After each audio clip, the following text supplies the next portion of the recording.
ครับสำหรับคลิปนี้ก็เราจะมาใส่ชุดมุ้งกันนะครับนี่ครับชุดเตรียมข้างในก็ใส่ประมาณนี้เสื้อขาวหนึ่งตัวกางเกงอะไรก็ได้เดี๋ยวใส่กางเกงกันก่อนนะครับ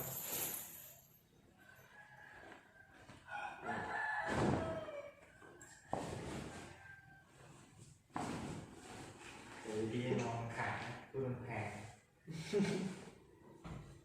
โอ้ก็รักอยู่นะดูได้2-3 พันใช่พอว่าเนี่ยแค่ค่าเองก็ได้2,000 กว่าเนี่ยครับแล้วก็รวมทั้งชุดก็ตกประมาณ 5,000 ตัวต่าง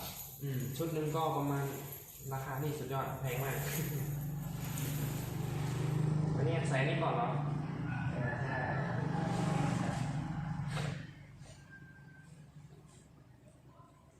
ทำไมเพื่อนมาช่วยใส่นะครับ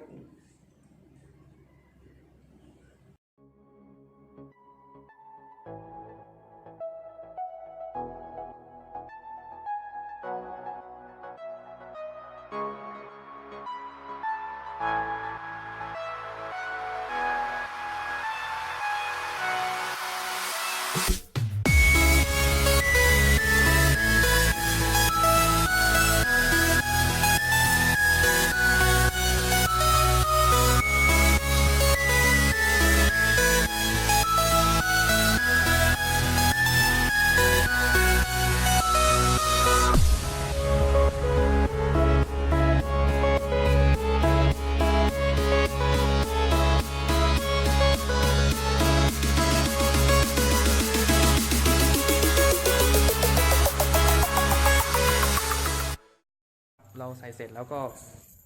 จะประมาณนี้ครับนี่ที่จริงเราต้องใส่ไอ้ที่ห้อยคอนี่เขาเรียกว่าอะไรไม่รู้ เครื่องประดับแต่ว่าผมไม่ใส่นะครับไปเจอกันในงาน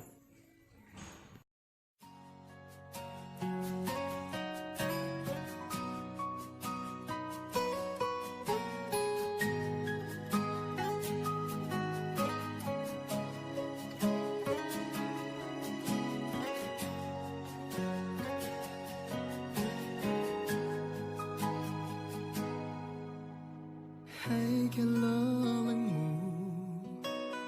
say itu có lúa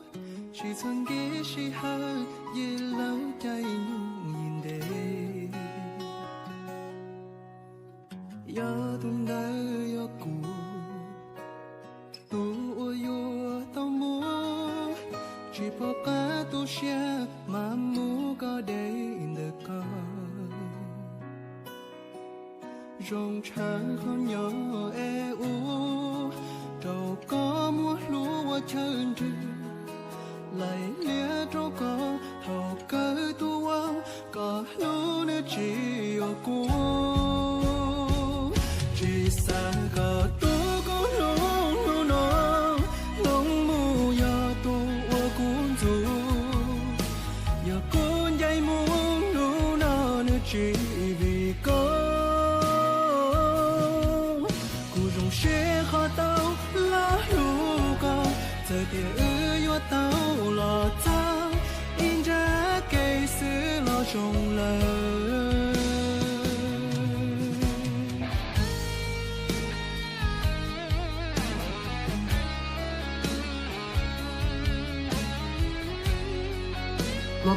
ครับก็เมื่อกี้ก็ชมสาวสวยๆกันไปแล้วนะต่อไปจะพาเดินทัวร์เที่ยวงานนะครับในงานอะไรนะเทศกาลปีใหม่มงนะครับที่บ้านปากกางตำบลปากกางอำเภอบัวจังหวัดน่านสดไหมคนนี้โสดผมไม่โสดละข้าวโสดจีบได้นะครับงานขายของครับ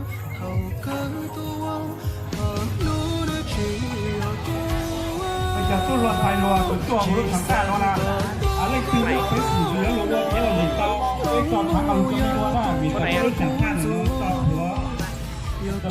ตามล่าถ่ายรูปสาวๆกันนะครับเราไม่ชดเลยนะไม่ถึงหมดไปสิบลักเราโลยิ่งอยากเอา故中雪花到拉路光，这点儿我到了早。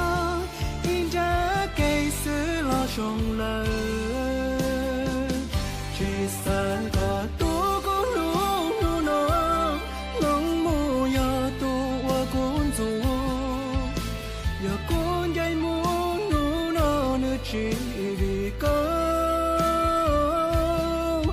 cô dùng xe khó tao lá lũ con giờ từ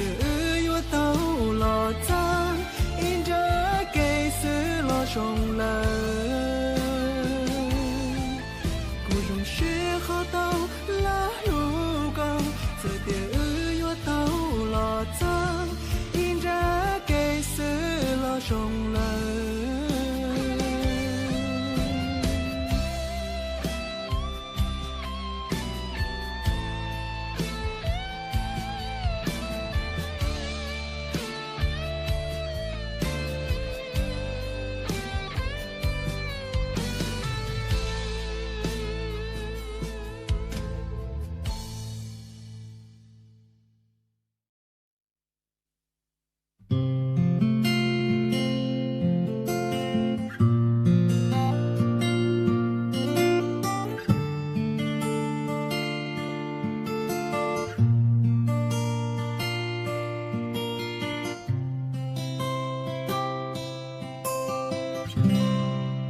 ruộng gạo giờ mùa đó